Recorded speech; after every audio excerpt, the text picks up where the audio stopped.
Hi అండి, welcome back to PNV Telugu channel. నేను సేమియా చేశానండి. సేమియా అనేది గట్టిపడకుండా పలచగా ఎలా వస్తుంది ఏంటనేది నేను మీకు ఈ వీడియోలో చూపిస్తున్నానండి. చూసారండి ఎంత పలచగా ఉందో. ఇది ఎలా వచ్చిందనేది మీరు వీడియోలో చూడండి. నా ఛానల్ కానీ మీరు ఎవరైనా ఫస్ట్ టైం చూసినట్లయితే నా ఛానల్ను సబ్స్క్రైబ్ చేసుకోండి.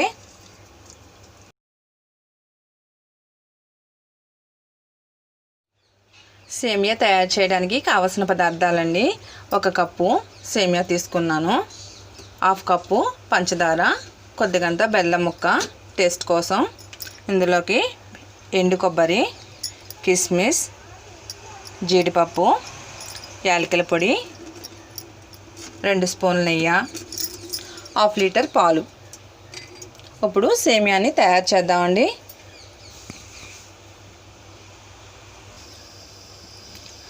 ఒక గిన్నెలోకి వాటర్ తీసుకున్నానండి. 3 కప్పులు వాటర్ పోసుకోవాలి. 1 కప్పు సేమియా తీసుకున్నాం కదా, 3 కప్పులు వాటరు బాయిల్ చేసుకుందామండి. ఫస్ట్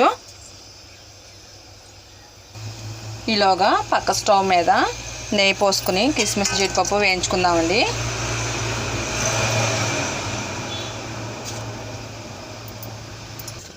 నెయ్యి వేడయ్యిందండి. ఫస్ట్ మనం ఎండు కొబ్బరి వేసి వేయించుకుందామండి. ఎండు కొబ్బరి అనేది సేమియాలోకి చాలా బాగుంటుందండి టేస్ట్. ఎండు కొబ్బరి, కొద్దిగంత జీడిపప్పు 2 కొంచెం కలర్ వచ్చే వరకు వేయించుకోవాలి. ఫస్ట్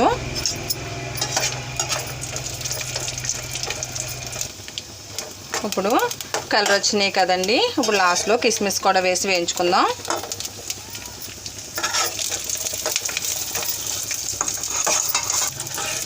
ఇవి కలర్ వచ్చేసాయి కదండి, ఇవన్నీ ఒక గిన్నెలోకి తీసేసుకుందాం. ఇలాగా నేతిలో వేయించుకుంటే చాలా టేస్ట్ అనేది బాగుంటాయండి. ఇంకా మీకు ఏమైనా డ్రై ఫ్రూట్స్, బాదం, పిస్తా అలాంటివన్నీ కూడా వేసుకున్నా కానీ చాలా బాగుంటుందండి.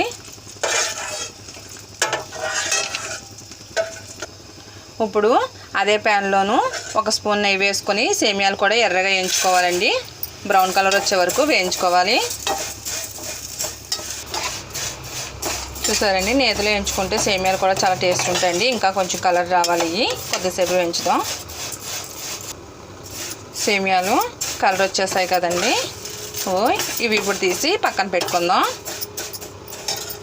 ఇదే స్టవ్ మీద పాలు 1/2 లీటర్ తీసుకున్నాను కదండి, ఆ పాలు కూడా వేడి చేసుకుందాం. 1/2 లీటర్ పాలల్లో కొద్దిగంత వాటర్ పోసుకుందాం. పాలు వేడవ్వాలి. నీళ్ళు వేడైనాయి కదండి, ఇప్పుడు వేయించుకున్న సేమియాలు ఉన్నాయి కదా, ఇందులో వేసేసి ఉడికించుకోవాలి. సేమియాలు కూడా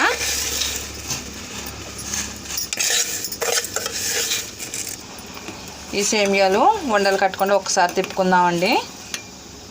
తిప్పుకొని సేమియాలు కూడా ఉడికించుకోవాలి.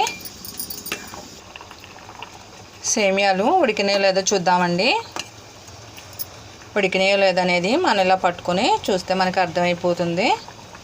ఇలా మరీ మెత్తగా ఉడకకూడదు అనమాట, మళ్ళీ పాలల్లో వేస్తాం కాబట్టి ఇలా ఉడికితే సరిపోతుంది.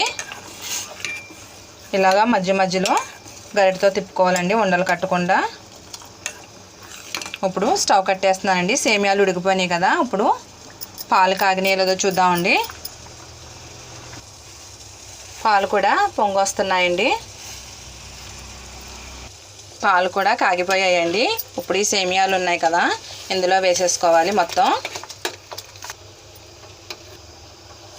పాలల్లో వేసుకున్నాక ఒక్కసారి ఇలా తిప్పుకొని ఒక పొంగు రానివ్వాలండి.